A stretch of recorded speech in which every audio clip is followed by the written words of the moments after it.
Okay, so get this right. Our deep dive today.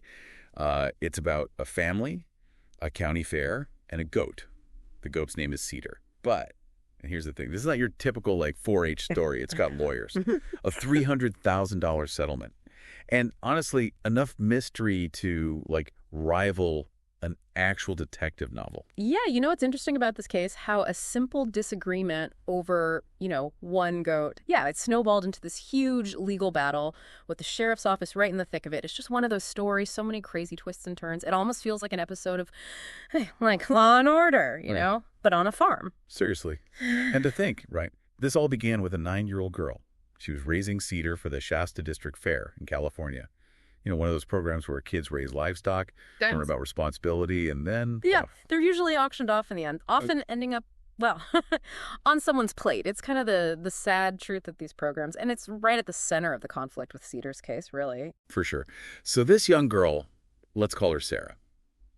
Well, she obviously got attached to Cedar. I mean, who wouldn't, right? But then when it was time to say goodbye, she just couldn't face the thought of him, being butchered. Her mom, Jessica, she stepped in, offered to actually pay the fare back for Cedar, which, get this, cost $902. And this is where things get kind of interesting. The sources we have, they don't actually say who got the police involved. It's like a scene's missing from a movie, What we do know is that deputies, they got a search warrant for Cedar, drove hundreds of miles to Billy's mini farm, that's where Cedar was staying, and, well, ultimately, they took him. Wait a minute. Hundreds of miles. For a goat, that seems a little extreme, doesn't it? It does, doesn't it? Really shows how far they were willing to go to get Cedar back, though. And get this, to make matters worse after all that, Cedar was butchered anyway. Oh, wow. So we've got a heartbroken girl, a determined mother, and a missing goat turned into, well... sounds like the perfect recipe for a lawsuit, don't you think? Yeah. You got it. Jessica, she filed a lawsuit, both for herself and on behalf of Sarah, alleging some pretty serious stuff. Wrongful seizure of property and misuse of law enforcement. Now, these legal terms, they might sound complicated, but what they're saying is actually pretty straightforward. They're saying the sheriff's office overstepped, basically. Acted like muscle in what should have been the civil matter. Okay, so not only do we have a missing goat, but now we're talking about potential abuse of power by law enforcement. What happens if these allegations are actually true? Well, it could mean big trouble for the officials involved. Wrongful seizure of property could mean fines, disciplinary action, maybe even legal repercussions, who knows.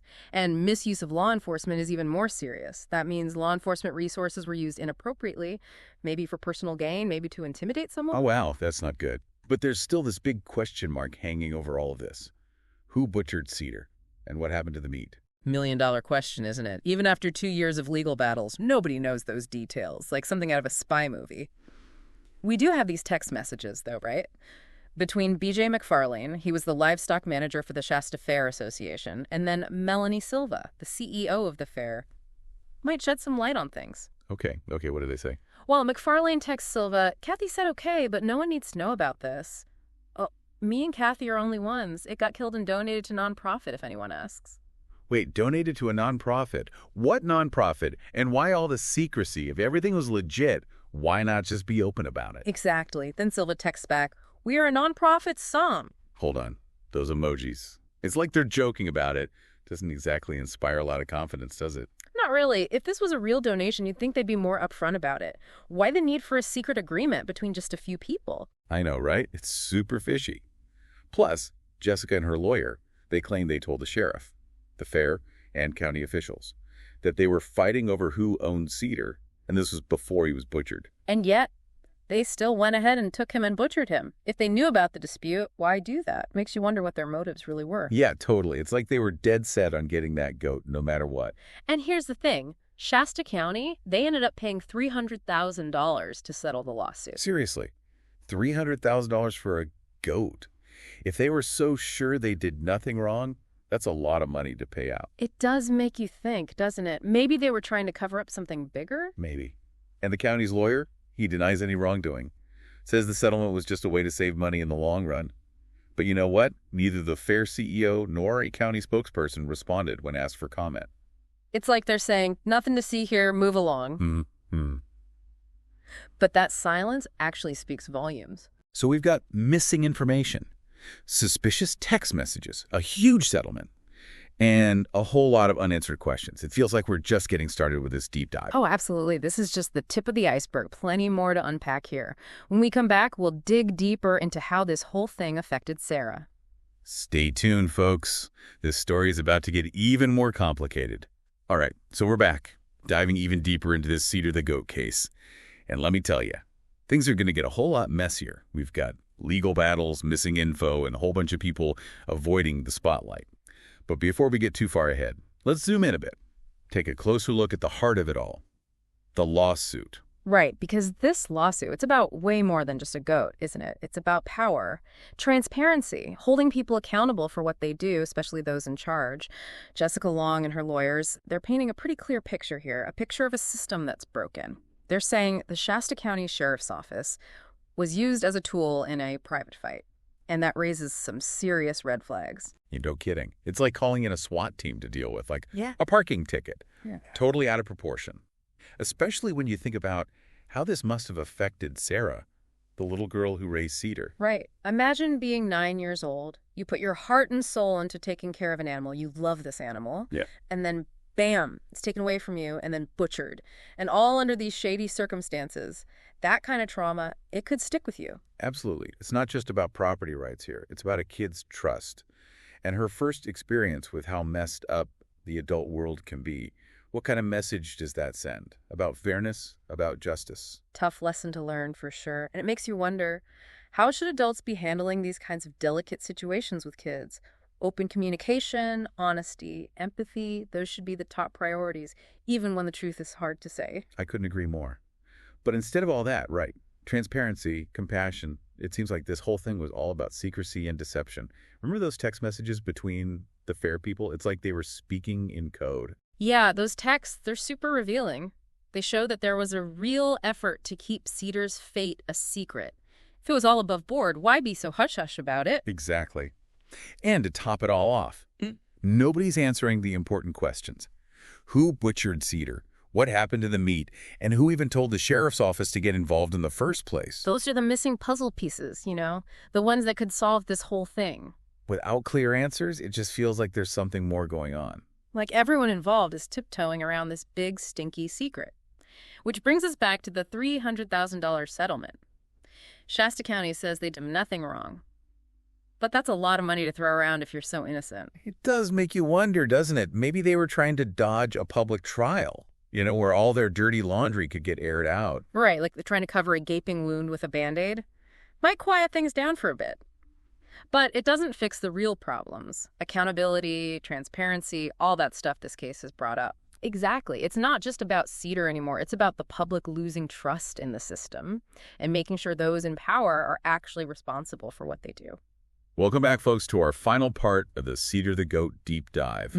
We've gone through legal battles, uncovered some pretty shady text messages, and really try to understand, the emotional impact of this whole crazy case. But let's zoom out a bit now. Think big picture. What can we actually learn from this whole goat-eat-goat situation? It's funny, isn't it? The story seems like something from a small town, right? But it has these huge lessons about accountability, about transparency, especially when it comes to, people in power. Totally. If a simple disagreement over, like a 4-H goat, can blow up into this massive $300,000 legal mess, kind of makes you think, what else is going on out there? Right, like where there's smoke, there's fire. Cedar's case might be, unusual, but it makes you wonder how many other things like this are happening without anyone even noticing. Exactly. It really highlights the need for clear rules and ethical behavior within, these organizations, whether it's a county fair or like a police department. The public needs to trust that the people in charge are acting honestly, openly. Yeah, and you got to hand it to Jessica Long. She was tenacious up against these powerful institutions, right? She didn't back down. Real David versus Goliath kind of story. Shows us how important it is to speak up when things feel wrong, even if you're the underdog. Yeah, it's inspiring. Sends a powerful message. Doesn't matter how small the issue. It's worth fighting for what's right. Yeah. Also shows, I think, how crucial investigative journalism is and legal advocacy to hold those in power accountable. Exactly. But what keeps coming back to me? Sarah, the little girl, right? At the heart of this whole thing. What kind of impact will this have on her in the long run? Will she ever be able to trust authority figures again? Yeah, it's tough to think about the emotional toll this must have taken. This wasn't just, oh, I lost a pet. She saw the system fail her and her family. Really makes you think about how we deal with these situations. Hmm. We kids are involved, I mean. Honesty, openness, compassion, those should always come first, even when it's hard. Trying to hide things just creates more confusion and distrust. Absolutely. And that lack of transparency in Cedar's case, well, it just made things worse, didn't it? Turned a simple argument into this huge legal mess. So what's the takeaway from all of this? I think Cedar's story is a reminder, a big one.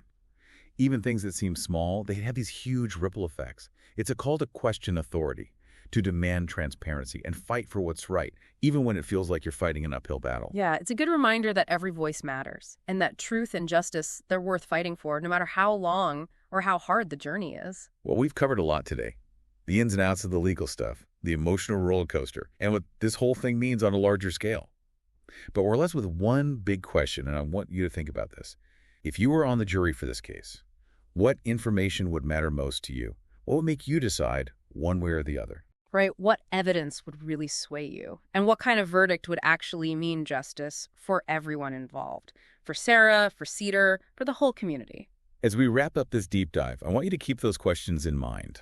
Cedar's story might be over, but the conversation about accountability, about transparency, about justice, that conversation needs to keep going. So keep asking those tough questions, keep searching for answers, and never be afraid to stand up for what you believe in.